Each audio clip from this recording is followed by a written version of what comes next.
নেত্রী ফিরলে আমরা জান লড়াই দেবো, বর্ডার টর্ডার মানি না, তখন ঢুকে যাবো। মানে এইটা আমি একটু আমার আগ্রহের জায়গা থেকে একটু ইন্টারেস্টিং মনে হয়েছে যে আপনি কি ওই শেখ হাসিনা ছাড়া অন্য যারা নেতারা কলকাতা বা ইন্ডিয়া আছেন তাদের মধ্যে কি সেই মনোবলটা দেখতে পাচ্ছেন যে নেত্রীর সঙ্গে সঙ্গে তারা ফেরার জন্য মানসিকভাবে প্রস্তুত আছে তারা? আমি দুজন নেতার কথা আমি বলতে পারি, দুজন না তিনজনের কথা আমি বলতে পারি, যাদের সাথে আমি বিলেটেডলি মানে আমার দেখা সাক্ষাৎ কি, আমার খুব কাছের মানুষ, তাদের সাথে কথা বলে এসে আমাকে জানাইছে। হ্যাঁ, একজন হচ্ছে স্বরাষ্ট্রমন্ত্রী ছিলেন কামাল সাহেব, আসাদুজ্জামান খান। উনি ডিটারমিন টু গো ব্যাক, কেন ওনার ছেলে জেলে আছে, উনি ডিটারমিন টু গো ব্যাক, এবং উনি এই কথাটা বলেন যে আমরা ফিরতে হবে এবং প্রতিশোধ নিতে হবে, মানে এরকম একটা কথা। জাহাঙ্গীর কবির নানক আমার বহুদিনেরই পরিচিত লোক, সম্প্রতি আমার বাসায় আসছিলেন, ডিটারমিন যে নেত্রী যেদিন বলবে সদল বলে বর্ডার টর্ডার মানি না, ঢুকে যাও। হ্যাঁ, বাউদ্দিন নাসিম উনিও পার্টির একজন সামনের সারির নেতা, আমার সাথে ভালোই সম্পর্ক, দেখা সাক্ষাৎ হয়। হ্যাঁ, এই যে যেই ইয়েটা দেখলেন আপনি, ওই এনডিটিভির সাক্ষাৎকারটা আপনি দেখলেন, এটা আমি ওনাকে ফরওয়ার্ড করেছিলাম, বলছি yes brother I am circulating it, মানে এই ধরনের সম্পর্ক। এদের তো একটা ব্যাপার হচ্ছে, মানে নেত্রী যেদিন বলবে আমরা ঢুকে যাবো এদের মধ্যে। আর তৃণমূল স্তরের যারা এখানে আসে, ধরেন ছাত্রলীগ যুবলীগের লিডার, কি আপনার ধরেন ডিস্ট্রিক্টের প্রেসিডেন্ট সেক্রেটারি, যারা এখানে আসে, দেশে সংগঠনের সাথে যোগাযোগ আছে, এরা তো প্রস্তুত, মানে এদের তো এরকম মানসিকতা, মানে পারলে আরো কিছু নিয়ে টিয়ে ঢুকবে আর কি, বুঝতে পারছেন তো? আচ্ছা, জি হ্যাঁ, জি হ্যাঁ, বুঝতেই পারতেছেন, মানে জি। অনেকটা ওই 71-এর মানসিকতা, 71-এর মতো একটা মনোবল তাদের মধ্যে তৈরি হয়ে we গেছে। will go and fight, যা হয় হবে, আসি তো আসি, নাই তো নাই, আল্লাহ ভরসা, এরকম একটা মানে ব্যাপার আর জি কি। জি। গণমাধ্যমে বাংলাদেশের সাবেক প্রধানমন্ত্রী এবং বাংলাদেশ আওয়ামী লীগের সভানেত্রী তিনি পরিষ্কারভাবে জানান দিয়ে দিলেন এ বছরের মধ্যেই তিনি তার নিজ দেশে মানে বাংলাদেশের মাটিতে ফিরবেন। তার মানে এটা কি তার সিদ্ধান্তটি চূড়ান্ত ভাবেই জানান দিলেন বলা যায় কিনা? যে সাক্ষাৎকারে উনি এটা বলেছেন, ওই সাক্ষাৎকারটা মানে ব্যবস্থাপনা পুরোটা আমারই করা, অর্থাৎ এনডিটিভির যে ভদ্রমহিলা সাক্ষাৎকারটা ওনার নিয়েছেন, নেহা চন্দ্র, ও আমার ছোট বোনেরই মতো, আমার অনেক দিনের আগে ইন্ডিয়া টুডে ছিল, নতুন এনডিটিভি দেখছে, তো আমাকে বলে যে দাদা থোড়া ইন্তজাম কর দিজিয়ে, তো যাই হোক পুরো ব্যাপারটা যারা এইসব ব্যবস্থাপনার সাথে যুক্ত শেখ হাসিনা, এখানে দুটো তিনটে জিনিস আমি আপনাকে ইয়ে করবো, কারণ কোয়েশ্চেন গুলি আপনি যদি দেখে থাকেন খুব শার্প কোয়েশ্চেন ছিল, এবং ডেফিনেট সেখানে উনি তো বলেইছেন যে আমি ফিরবো, আমার জনগণের উপর আস্থা আছে, আমার দলের উপর আস্থা আছে, Awami League is not a political party, Awami League is a force, মানে আওয়ামী লীগ একটা ব্যাপার, সব ঠিক আছে। তারপরে দেখবেন নেহা একটা প্রশ্ন করেছে তাকে শেষের দিকে, যে কিছু লোক বলছে যে তোমার সাথে বর্তমান বাংলাদেশ সরকারের যোগাযোগ হয়েছে, কথাবার্তা হয়েছে, এবং আলাপ আলোচনা চলছে, তাদেরও কিছু শর্ত আছে, তোমারও বক্তব্য আছে, তো এই ধরনের কিছু ফলশ্রুতি কি আপনার এই দেশে ফেরার ব্যাপারটা সুনিশ্চিত হয়েছে? তো উনি বলেছেন না, আমি কারোর সাথে কোনো এই ধরনের রফা করে, এক কথায় রফা করে আমি দেশে ফিরছি না, আমি দেশে ফিরছি, আমার জনগণের উপর পূর্ণ আস্থা আছে, আমার দলীয় সমর্থক এবং দলের উপর, দলের সংগঠনের উপর চূড়ান্ত আস্থা আছে। উনি এই কোন রফা মানে ব্যাকডোর কোন রকম কথাবার্তা, কোন অন্য দূত টুত মারফত, এই ব্যাপারটা পুরোপুরি উনি খারিজ করে দিয়েছেন। ইন্টারেস্টিং। তো তাহলে বলতে হবে যে উনি দেশে ফেরার কথা যদি উনি সিদ্ধান্ত নিয়েই ফেলে থাকেন, এবং এই ব্যাপারে ওনাকে যারা ভারতে রেখেছে 2 বছর ধরে, ভারত সরকার, ভারত সরকারের মানে কর্তা ব্যক্তিরা, তাদের কিন্তু তাদের কিছু লোকজন, যেমন অজিত ডোভাল, আমি ওনাকে খুব ভালো করে চিনি, আমি ওনার সাথে কিছুদিন আগেও মানে ওনার লোকজন যেটা বলেছে যে बहन जी जब तक सुरक्षित नहीं तब तक हम लोग उनको वापस नहीं भेजना चाहते। মানে যতক্ষণ ওরা শেখ হাসিনাকে বহিনজি বলে সবাই, তো বলে যে ওনাকে যতক্ষণ উনি যতক্ষণ ওনার নিরাপত্তার ব্যাপারটা সুনিশ্চিত না হচ্ছে আমরা ওনাকে ফেরত পাঠাতে চাই না। এবং জয়শঙ্কর আপনি দেখেছেন বলেই দিয়েছিল she will stay here as long as she wants to. এখন তার মানে ফেরত যাওয়ার সিদ্ধান্তটা একান্তভাবেই শেখ হাসিনার, কারণ যে কোনো কারণেই হোক ভারতের নিরাপত্তা সাথে জড়িত যেসব এজেন্সিরা, তাদের অনেক কর্তা ব্যক্তিরাই আমায় বলছেন তাদের একটা তীব্র সন্দেহ আছে যে শেখ হাসিনাকে সুযোগ পেলে পাকিস্তানের আইএসআই ওনাকে খুন করবে, ওরকম একটা পরিকল্পনা ওদের আছে। এটা পাকিস্তানের দীর্ঘদিনের একটা ব্যাপার, বঙ্গবন্ধু পরিবারের উপর আক্রোশের থেকে যে 75-এ যে কাজটা আনফিনিশড সেটা করতে হবে ইত্যাদি। এবং এটা হয়তো ওই অগাস্ট মাসেও 2024-এর পরিকল্পনা ছিল, সুবিধা হয়নি কারণ ওনাকে বার করে আনতে লোকজন সক্ষম হয়েছিল। উনি দেশ ছেড়ে এসছেন, এটা মানে অনেক লম্বা কাহিনী, কিন্তু এইটুক শুধু আপনাকে বলতে পারি যে ওনার দেশ ছাড়ার ক্ষেত্রে আমাদের নিরাপত্তা সাথে জড়িত যেসব লোকজন তাদের একটা বড় ভূমিকা ছিল, বিশেষ করে অজিত ডোভালে। তো যাই হোক, মোট কথা যেটা আমি বলতে চাইছি যে আমাদের লোকজন এখনো যখন তাদের একটা তীব্র সন্দেহ আছে উনি ফিরে গেলে ওনার নিরাপত্তা কতটা সুনিশ্চিত, ভারতেও ওনার মানে ওনাকে মানে পাহারা দেওয়ার যে ব্যাপারটা এটা সাংঘাতিক, মানে সিকিউরিটির ব্যাপারে খুবই কড়াকড়ি। এমনকি যে কুক ওনার আছে তারও মানে মানে পুরা সিকিউরিটি ভেটিং করে তারপরে তাকে মানে অনেক ব্যাপার ট্যাপার, কারণ কুক তো একটা সেন্সিটিভ ব্যাপার না। আপনাকে আমি যদি কিছু একটা করে ফেলতে চাই তো সহজতম পথ হচ্ছে আপনার কুককে একটু ফিট করে আপনার খাবারে কি পানিতে একটু আমি বিষ টিষ দিয়ে দিলাম। তো যাই হোক, মানে এক মোদ্দা কথা যেটা যে ভারতের নিরাপত্তা এজেন্সি গুলো এবং অজিত ডোভালের মতো লোকজন এদের একটা তীব্র সন্দেহ আছে যে শেখ হাসিনার নিরাপত্তা ভারতেও মানে তারা খুব জোরদার করে, আর বাংলাদেশে গেলে সেটা কতটা সুনিশ্চিত করা সম্ভব হবে, তাহলে কি ভারতীয়দের সাথে এই সরকারের লোকজন, সত্যি কথা বলতে আমি আপনাকে বলতে পারি যে আমাদের যারা নিরাপত্তা বিষয়ক উপদেষ্টা অজিত ডোভাল বা আমাদের আর্মি চিফ, মানে আমাদের যারা সিকিউরিটি সেট আপের সিনিয়র লোকজন, তারা কিন্তু ওয়াকার সাহেবকে একদম বিশ্বাস করেন। হ্যাঁ, মুখে যাই বলুক, হয়তো ইউর এক্সেলেন্সি বলবে সামনাসামনি দেখা হলে যা হয় আর কি, মানে সৌজন্য বলে, কিন্তু they don't trust mister Waker. কেন? তাদের একটা ধারণা যে শেখ হাসিনাকে ডোবানোর পেছনে, শেখ হাসিনা সরকার পতনের পেছনে ওয়াকারের একটা বিরাট বড় ভূমিকা ছিল। একদম ডে ওয়ান থেকে এই ব্যাপারটা আমাদের লোকজনের একটা ধারণা আছে। তাই জন্য তারা ওয়াকারের ভরসায় ওনাকে দেশে ফেরাবেন। আর উনি তো একটা গন্ডগোল করে রেখেছে, যে বিচারটা হলো, বিচার নিয়ে অনেকের অনেক বক্তব্য আছে, ওনারও আছে আমাদেরও আছে, যে বিচার প্রক্রিয়া কতটা ঠিকঠাক হয়েছে সেই নিয়ে। কিন্তু যে এবারে বিচার হয়েছে এবং ওনারকে মৃত্যুদণ্ড দেওয়া হয়েছে, ডেথ পেনাল্টি। উনি টেকনিক্যালি যদি আপনি মারুফ ভাই আইনের দিক থেকে দেখেন, উনি তো অ্যাপিলও করেননি এটার এগেইনস্টে, বিচারের এগেইনস্টে অ্যাপিল করেন।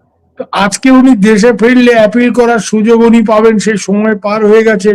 সেই সুযোগ তারেক রহমান সরকার ওনাকে দেবে এবং উনি অ্যাপিল করে নিরাপদে কোথাও একটা থাকবেন। এটা কেন যদি আমার মানে এটা বিশ্বাস করতে একটু অসুবিধা হয়, আমি যতটুকু বাংলাদেশের হাল হকিকত বিশেষ করে এখনকার অবস্থা বুঝি। তো তাহলে বলতে হবে যে উনি এইসব মাথায় নিয়েও যদি দেশে ফেরেন, এটা একটা ডেসপারেট মুভ, অনেকটা বলতে পারেন সুইসাইডাল মুভ।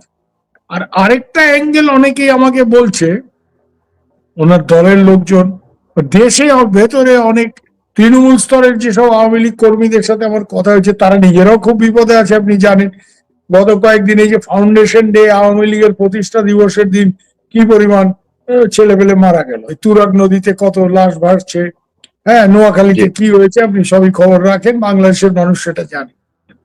এরকম একটা পরিস্থিতিতে উনি দেশে ফিরবেন, একটা কথা ঠিক যে উনি গত মানে শেখ হাসিনার মূল মানে নেত্রী হিসেবে শক্তিটা কোথায়? দুটো, এক হচ্ছে উনি অসীম সাহসী মানুষ, কেন উনি যে অবস্থায় দেশে ফিরেছিলেন 8-এর দশকে, ওনার জি পুরো ফ্যামিলি যেখানে শেষ করে দিয়েছে, এটা অন্য 10টা মহিলা, তখন অব্দি তো উনি গৃহবধূ, তাই না মারুফ ভাই? জি একেবারেই জি গৃহবধূ। তো সেই অবস্থায় উনি সাহস করে দেশে ফিরেছিলেন, না আমি দেখে নেব। হ্যাঁ, আর ইন্দিরা গান্ধী তখন জীবিত ছিল, উনি যখন দেশে ফিরেন, ইন্দিরা গান্ধী পরিষ্কারই, ইন্দিরা গান্ধী ক্ষমতায় ফিরে এসছেন, নির্বাচন হেরেছেন কিন্তু আবার নির্বাচন জিতে 80 সালে ফিরে এসছেন। সেই সময় আমি যতটুকু শুনি যে বাংলাদেশের তদানীন্তন সামরিক কর্তা ব্যক্তিদের পরিষ্কার ওই ইন্দিরা গান্ধী বলছেন, বচ্চি যা রা হ্যায়, আগার কুছ হো গিয়া আপকো জিম্মেদার মানেঙ্গে। ইন্দিরা গান্ধীর যাই হোক, আচ্ছা একটা ব্যাপার তো ছিল যে ইন্দিরা গান্ধী যদি এই হুমকি দিয়ে থাকে যে মেয়েকে ফেরত পাঠাচ্ছি, কারণ ওকে বাচ্চি বলতো, তো মেয়েকে ফেরত পাঠাচ্ছি, কিছু যদি ওর হয় তোমাদের, মানে আমি বুঝে নেবো এক কথায়। মানে খবর তো আছে যে হ্যাঁ। একটা খবর আছে, মানে বা আমরা যেটা কুমিল্লার ভাষা বলি ভেজাল আছে মিয়া, বুঝছো তো। হুম, এখন এর পরিপ্রেক্ষিতে তারপরে উনি দীর্ঘদিন মাঠে চষে সারা বাংলাদেশ রাজনীতি করেছেন। এক হচ্ছে ওনার অসীম সাহস, 2 নম্বর হচ্ছে যে উনি এই যে চষে বাংলাদেশ বেরিয়েছে, উনি বাংলাদেশের আনাজ কানাজ চেনেন, বাংলাদেশের ভূগোল, মানে উনি একেবারে ওনার নখদর্পণে। আমি এটা জানি কেন, আমার ছোট বোন, খুবই আমার সাদরের ছোট বোন তারানা হালিম, কিছুদিন আগে আমাকে বলছিল, এমনি কথা হচ্ছে যে, আরে দাদা, আপার মতো বাংলাদেশের ভূগোল কেউ জানে না কেন? আমি টাঙ্গাইলের মেয়ে, আমি টাঙ্গাইলে রাজনীতি করি, টাঙ্গাইল নির্বাচন। তো আমি কি একটা বললো যে কোন ছিল ওই গ্রাম, ওই এটা অমুক জায়গা, আপারে কি বলছে, না না তুই এটা ভুল করতেছস, এটা অমুক না, এটা তমুক জায়গায়। পরে দেখা গেল ওইটা আপা যেটা বলছে এটাই ঠিক। তো সে ওই জায়গায় রাজনীতি করে, সেই জায়গার মেয়ে, তার থেকে আপা বেশি জানে, মানে কি পরিমাণ আপা ওই মানে সারা বাংলাদেশ ঘুরেছে, এটা আমার জানা। এই জনসংযোগটা ওনার খানিকটা বেশ কিছুদিন সরকারে থাকার ফলে, এবং ওনার আশেপাশে কিছু অত্যন্ত বদমাইশ লোকজন জায়গা করে নিয়েছিল, যারা ওনার পতনের পেছনে যাদের একটা ভূমিকা আছে বলে আমি মনে করি, এই দরবেশ টরবেশ এই ধরনের লোকজন। এবং এই কোভিড এর সুযোগ নিয়ে ওনার সাথে এই যে তৃণমূল স্তরের যে যোগাযোগটা আওয়ামী লীগের, এটা জি নষ্ট হয়ে গেছিল। এটা গত 2 বছরে কিন্তু মারুফ ভাই আমি এটা জানি যে উনি দিল্লিতে বসে থেকে এইটা আবার নতুন করে, আজকাল আধুনিক প্রযুক্তি, আপনার এই টেলিগ্রাম গ্রুপে উনি সবার ব্যবহার সাথে করে। হ্যাঁ, এই সব থাকার ফলে একটা ব্যাপক মানে যোগাযোগ, জন সংযোগ, যোগাযোগ, তৃণমূল স্তরে আওয়ামী লীগের কর্মী নেতাদের সাথে উনি এটা স্থাপন করেছেন। এখানে যারা আছে, ভারতে আছে কি অন্য জায়গায়, তাদের সাথে তো যোগাযোগ আছে, কিন্তু মোস্ট ইম্পর্টেন্টলি যারা গ্রাসরুট লেভেলের কাডার, এদের সাথে ওনার যোগাযোগ হয়েছে, যারা এখনো আওয়ামী লীগ বলতে মানে যান প্রাণ দিয়ে লড়াইয়ের জন্য প্রস্তুত। এবং অনেকে প্রচন্ড ক্ষতিগ্রস্ত হচ্ছে, জেলে গেছে। আমি তো জানি, আমার আরেক ছোট বোন আছে আওয়ামী লীগের, ও মহিলা লীগের ইয়ে, কুমিল্লার, দক্ষিণ আচ্ছা কুমিল্লা, জেল টেল খেটে 5-6 মাস জেল খেটে সম্প্রতি জেল থেকে বেরিয়েছে, মুখে ঘা হয়ে গেছে, অনেক সমস্যা। আচ্ছা তো এদের মধ্যে একটা ব্যাপার আছে, শেখ হাসিনা আসলে আমাকে কেউ আটকাইতে পারবো না, তাইলে বুঝছে নেবো যে সরকারে থাক যাই থাক। মানে মানে আজও এরকম আমি জানি, নাটোরের কিছু লোকজন কথা হচ্ছিল, তো বলছে যে আরে গাড়ি ঘোড়া বন্ধ করে দিব সরকার, তারপরে আমরা হাইটে ঢাকায় যাবো, সিরাগুড় এখন থেকে রেখে দিতেছি, ওই সিরাগুড় বগলে লয়ে ওই সিরাগুড় খাইতে খাইতে হাইটটা যাবো। মানে বাঙালি তো বুঝতে পারেন, বিশেষ করে পূর্ব বাংলার মানুষ, হ্যাঁ, জি আমি নিজেও ওই মূলের লোক, যে আবেগ একবার উঠলে একবার শাল আর বুঝছে নেবো, তা এটা কোন জায়গায় গিয়ে ঠেকবে, হয় আমি আছি নাহলে তুমি আছো। মানে এইটা কইরে তো দেশটা স্বাধীন হয়ে গেল। টিক্কা খান বলছিল, আরে বাঙালি লোক ডরপোক হ্যাঁ, 2-3 লাখ মার তো ঠান্ডা হয়ে যায়, আর 30 লাখ মারছে কিন্তু দেশটাও গেছে তাদের হাত থেকে। তো বাঙালি তো জি এই জায়গায় চলে যেতে, আরে ঠিক আছে ভারতের সেনাবাহিনী পরে ঢুকছে, কিন্তু সেটা তো ডিসেম্বর মাসে, তার আগে তো 8 মাস বাঙালি ছেলেরা রক্ত দিছে, এবং কম তো না, প্রচুর যে পরিমাণ লোক মারা গেছে এই 8 মাসে, সারা ভারতবর্ষের স্বাধীনতা ইতিহাসে এত লোক তো মারা যায় নাই, কাছাকাছিও না। আমি এটা মানে জোর গলায় বলতে পারি। তো জি এর জন্য বাঙালির আবেগ, বিশেষ করে পূর্ব বাংলার মানুষের এই আবেগ, এবং মাথা গরম হইলে কোন জায়গায় যেতে পারতে একটা ক্ষেত্র কিন্তু তৈরি হয়ে আসে। কারণ আমি বাংলাদেশে প্রচুর লোকজনকে চিনি, এবং শুধুমাত্র যে রাজপুরুষরা তা তো না, যে সাংবাদিকতা করলাম এই মন্ত্রী ওই মন্ত্রী এই সেক্রেটারি ওই সেক্রেটারি তা তো না, একদম তৃণমূল স্তর। এবারে ধরেন আমি ঢাকায় থাকতে যে কয়েকজন রিক্সাওয়ালার রিক্সা চড়তাম, তাদের বাড়িতে দাওয়াত দিছে, ওই বস্তিতে গিয়ে মাটিতে বসে তাদের বাড়িতে ওই জুম্মার দিন সকালবেলা কাজে যায় না তখন দাওয়াত দিছে গিয়ে খাইছি। তা আমার তো এই লেভেলের যোগাযোগ বাংলাদেশে। এই কি আমার আমি অমুক আমার যেখানে কাজ করতাম ক্যান্টিনের ম্যানেজার আপা, আমি আপা বলে ডাকতাম, সে আমাকে বাপ বলতো, মানে এরকম সম্পর্ক। তার মেয়েটেরা আমাকে, মানে আমার ভাগ্নি বলি তাদের, তারা আমাকে মামা বলে, মানে এই টাইপের। এবং এরা একেবারেই এতিম মানুষ। তো এদের মধ্যে কিন্তু এক সময় ছাত্রলীগের পোলা বানায় চান্দা তোলে অমুক তোলে বুঝছো মামা এই সেই। এখন এরা বলে যে মামা আগেই ভালো আছিলাম। কেন কেন এরকম কথা কস কেন? আগে ভালো আসিলাম এই জন্য কইতেছিস যে আগে ছাত্রলীগের পোলাপান নাই তো, আমরা ব্যাংক থেকে লোন টোন নিয়ে এনেছি, লোন না ব্যবস্থা আমি করছিলাম, আমার প্রচুর চেনা জানা ছিল। তো লোন টোন যে করে দিয়েছিল, তো দোকান টোকান করছিলাম, ছাত্রলীগের পোলাপান মাসে একবার আইতো, আপা ব্যবসা তো ভালোই চলছে এইসব বলে একটু আকার ইঙ্গিতে বুঝাইতাম, 400-500 টাকা চান্দা দিতাম, একটু কফির মেশিন থেকে কফি বানাই, আরে কফির মেশিন তো, কফিটা তো খুব ভালো হয়েছে, এই 400 টাকা নিয়ে তারা চলে যেত। আবার আমাদের একটু দেখেন এই এদুরি। এরপরে তো ইউনুস মিয়া আসলো, তারপরে তো এইখানে এমন লুটপাট, আমাদের দোকান লুট হয়ে গেল 2 লাখ টাকার মাল। তো 2 লাখ টাকার মাল লুট এসে আমরা এতিম মানুষ, আমরা কই থেকে পাবো? তো এই দেশ শেখের বেটি ছাড়া চলবে না, এই এদের কথা, এদের মুখের কথা, এটা আমার কথা না।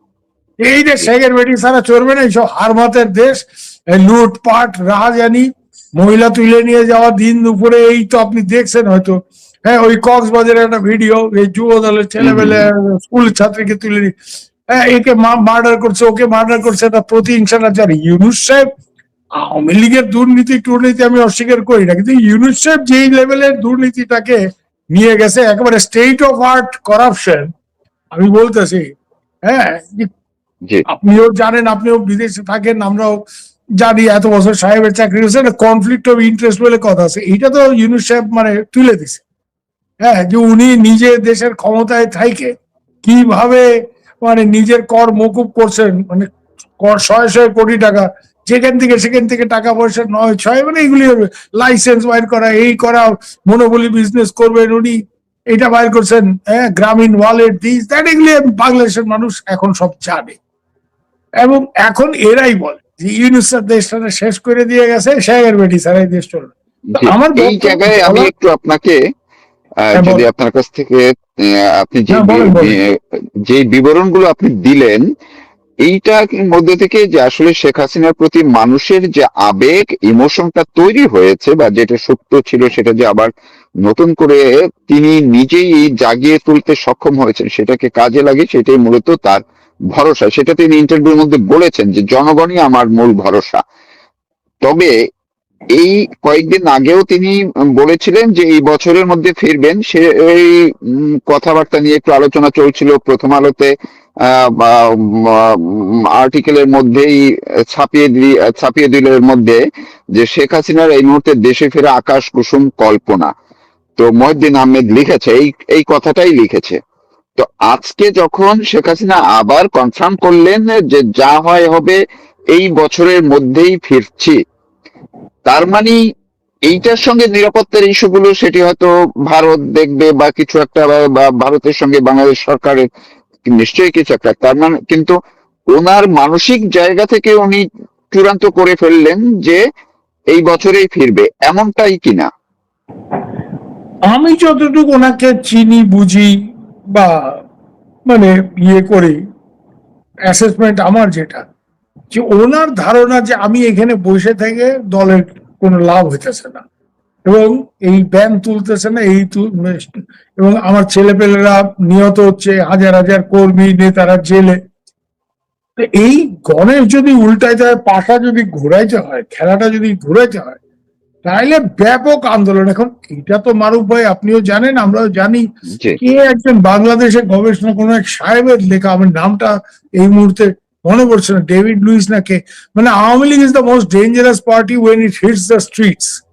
হ্যাঁ, মানে দক্ষিণ এশিয়া, এটা ঐতিহাসিক ভাবেই সত্য, এটা বলাই। এখন এই জায়গাতে আওয়ামী লীগ শেখ হাসিনা হয়তো ভাবতেছে যে যা হয় হবে, আল্লাহ ভরসা যেটা বলে বাংলাদেশের মানুষ, যা হয় আমি নামুম, তারপরে আমি বাঁচে থাকি মরি, যা হয় মানে একটা শেষ লড়াই আমি দেখতে চাই। ওনার বোধহয় এরকম একটা, এবং উনি এই যত কথা বলেন না ব্যাপক, মানে 64টা জেলায়, মানে জেলা স্তরের নেতা, এমনকি ইউনিয়ন পরিষদ স্তরের নেতাদের সাথে উনি 2 বছরে এই টেলিগ্রাম গ্রুপ, অমুক গ্রুপ, হোয়াটসঅ্যাপ গ্রুপ, এত ডিটেইলে মানে উনি জনসংযোগটা করছেন, যেটা উনি প্রধানমন্ত্রী থাকা অবস্থায় ওনার আশেপাশে এই ককাস তৈরি হয়েছিল। এবং এরাই তো ওনাকে বিট্রে করছে, এই দরবেশ, আনিসুল হক, এই যে আরো কিছু ওনার 2-1জন মন্ত্রী, মানে দরবেশ গম, এরা আমেরিকার হয়ে কাজ করছে, এরা খালি ওনাকে বলছে তুই এই করো। আর্মি তো আছে, ছাত্রলীগ যুবলীগ নামানোর দরকার নেই, এগুলো আমি ডিটেলস জানি। আমি কিছুদিন আগে আমার বাসায় এখানে অনেক সিনিয়র লিডাররা আসেন মাঝে মাঝে, এরাও এটা জি। বলে। তখন সামনে কিছু বলে নেই, যেহেতু শেখ হাসিনার সাথে দরবেশ সালমান রহমানের একটা সম্পর্ক, কিন্তু এখন সবাই বলে যে এই হারামজাদা আমাদের ডুবাইছে। দুজনের কথা বলে, one is Salman Rahman, one is Waker. Salman রহমানের পেটে পেটে বোধহয় নিজেই যে তুমি রিজাইন করো, আমরা একটা ইন্টারিম সেট আপ করি, হ্যাঁ তোমার আচ্ছা রিজিগনেশন আচ্ছা। চাইতেছে আওয়ামী লীগ, মানে উনি প্রধানমন্ত্রী তো আকাশ কুসুম সব ইয়ে তো। আর এই আওয়ামী লীগ এই যে ফোরে ব্যবসায়ীদের সামনে নিয়ে আসা, নমিনেশন টাকা দিয়ে মানে কিনে, এইগুলি তো আওয়ামী লীগে কোনোদিন ছিল না। আওয়ামী লীগের লিডারশিপটা ভাই কি আপনিও জানেন আমিও জানি, ইট ওয়াজ এসেনশিয়ালি মিডল ক্লাস লিডারশিপ। ওই পারে যেমন আওয়ামী লীগ, এখানে সিপিএম ওয়েস্ট বেঙ্গলে যে টিচার, প্রফেসর, ডাক্তার, লয়ার, মানে যাদের বিরাট টাকা নাই ব্যবসায়ীদের মতো, কিন্তু যাদের মানুষ রেসপেক্ট করে, মুরব্বী বলে মনে করে, মূলত মধ্যবিত্ত নেতৃত্ব। এইটা তো এই দরবেশরা এসে শেষ করে এই টাকা পয়সা নিয়ে নমিনেশন বাণিজ্য করে, এত টাকা দাও তোমার টিকিট দিলাম, এইসব তো করছে, আর আজে বাজে লোক সব। তো এই জায়গাতে আওয়ামী লীগের গত 2 বছরের লড়াইয়ের মধ্যে দিয়ে একটা শুদ্ধিকরণ হয়েছে। এই যারা এইসব 2 নম্বরই লোক, এই ব্যবসায়ী টাইপের লোক ছিল, ওই টাকা পয়সা দিয়ে নমিনেশন কিনছে, এরা যখন ভেজাল দেখছে, এরা কিন্তু দেশ ছেড়ে হাওয়া, বা এরা একটা রফা টফা করে কোনো মতে জামাত বিএনপির সাথে। আজকে যারা ফাইট করে নিজেদের আওয়ামী লীগের নেতৃত্বে তৃণমূল স্তরে প্রতিষ্ঠা করছে, এরা কিন্তু একেবারেই মানে মন প্রাণে আওয়ামী লীগ, এবং এরা অনেকে মারা গেছে, অনেকে জেলে গেছে। হ্যাঁ, কিছু কিছু লোক খুব বিপদে পড়ে হয়তো এই পারে আসছে, কিন্তু তারাও কিন্তু এইখানে আসার পর থেকে আমি লক্ষ্য করতেছি প্রস্তুতিটাই হচ্ছে দেশে ফেরা। এরা সবাই ওই শেখ হাসিনা মুখাপেক্ষী, কারণ এইখানে একটা ব্যাপার হয়ে গেছে, নেত্রী ফিরলে আমরা জান লড়াই দেবো, বর্ডার টর্ডার মানি না, তখন ঢুকে যাবো। মানে এইটা আমি একটু আমার আগ্রহের জায়গা থেকে একটু ইন্টারেস্টিং মনে হয়েছে যে আপনি কি ওই শেখ হাসিনা ছাড়া অন্য যারা নেতারা কলকাতা বা ইন্ডিয়ায় আছেন তাদের মধ্যে কি সেই মনোবলটা দেখতে পাচ্ছেন যে নেত্রীর সঙ্গে সঙ্গে তারা ফেরার জন্য মানসিকভাবে প্রস্তুত আছে তারা? আমি 2জন নেতার কথা আমি বলতে পারি, 2জন না 3জনের কথা আমি বলতে পারি, যাদের সাথে আমি বিলেটেডলি মানে আবার দেখা সাক্ষাৎ, কি আমার খুব কাছের মানুষ, তাদের সাথে কথা বলে এসে আমাকে জানাইছে।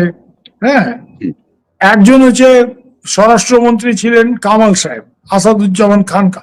উনি ডিটারমিন টু গো ব্যাক, কেন ওনার ছেলে জেলে আছে, উনি ডিটারমিন টু গো ব্যাক, এবং উনি এই কথাটা বলেন যে আমরা ফিরতে হবে এবং প্রতিশোধ নিতে হবে, মানে এরকম একটা আচ্ছা কথা।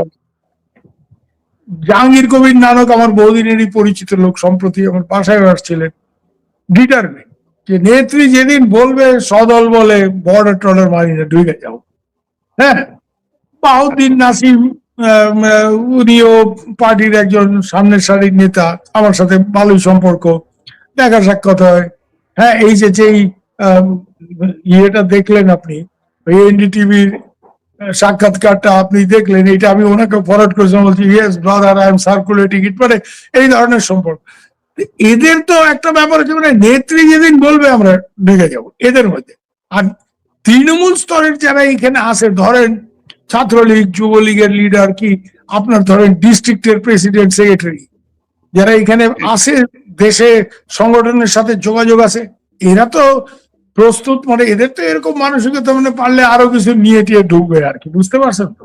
আচ্ছা, জি হ্যাঁ, জি হ্যাঁ, বুঝতেই পারতেছেন, মানে জি। অনেকটা ওই 71-এর মানসিকতা। 71-এর মতো একটা মনোবল তাদের মধ্যে তৈরি হয়ে গেছে। উইল গো এন্ড ফাইট, যা হয় হবে, আসি তো আসি, নাই তো নাই, আল্লাহ ভরসা, এরকম একটা মানে ব্যাপার আর কি। জি জি।